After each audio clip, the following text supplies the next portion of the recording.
Mais faites-le taire! Faites le taire avec Tom Villa. Bonjour Tom. Bonjour Jean-Marc, bonjour Julie, bonjour Denis Brognard. Salut Tom. Comment ça va Denis? Ben, ça va très bien. C'est la 5e fois qu'on se voit en 1 an et demi. Je crois qu'il se passe quelque chose. Hein, et en même temps, Denis, tu ne m'as jamais rappelé après. Bravo Denis. Très chic.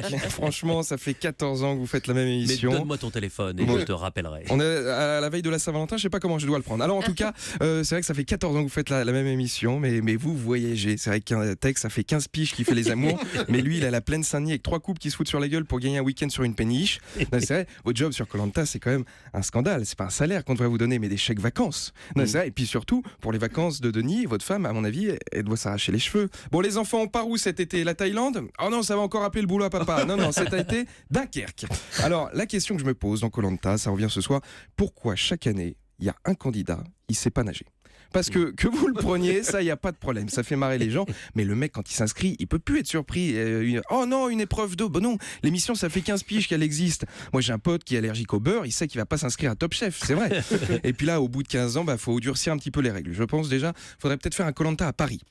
Voilà, comme ça, on économise des allers-retours en Thaïlande, ça c'est bien. Au début, par exemple, tu fais partir les 2 équipes, rive gauche, et ils doivent rejoindre rive droite à la nage en traversant la Seine. Alors, ce qui est pas évident, c'est qu'il faudra slalomer entre les péniches. Et puis, dites-vous que si dans le canal Saint-Martin, il y avait des caddies ou des Vélib, dans la Seine, à mon avis, il doit y avoir une Twingo ou un tank. Non, c'est vrai. Alors, pour une épreuve de confort, par exemple, tu fais l'épreuve de la ligne 13 à l'heure de pointe. Pour ceux qui connaissent pas la ligne 13, c'est une ligne de métro où il y a des odeurs sur cette ligne. Même les clodos, ils traînent pas là. Voilà, en gros, non, mais c'est vrai. La célèbre dégustation d'insectes. Bon, là, si on mange des insectes à Paris, franchement, c'est pas cool. Non, on va devoir caresser un pigeon. Ça peut être bien. Qui aura tous ses membres. Ça sera pas évident. Faudra être vigilant.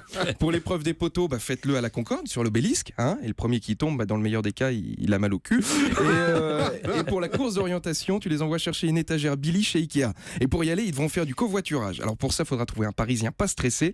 Si en plus, c'est un Parisien gentil, c'est que c'est un touriste. Bonne journée. Merci beaucoup Tom Merci, Villa. Tom. Vous pouvez aller voir sur scène ce soir et demain à l'Apollo Théâtre. Merci Denis Brognard. Merci D'avoir Jean-Marc. été avec nous. On vous retrouve ce soir donc pour le lancement de la nouvelle saison de Koh-Lanta, 20h55 sur TF1, c'est-à-dire 21h02, 21h03. C'est jamais 20h55 en fait. Je sais pas pourquoi on dit 20h55. Ça commence C'est pour toujours se après. concentrer. Ça doit être pour Faut ça. déjà être en place dans le Exactement. canapé, prêt à vivre l'aventure. Merci Denis. Dans un instant, le grand direct de l'actu.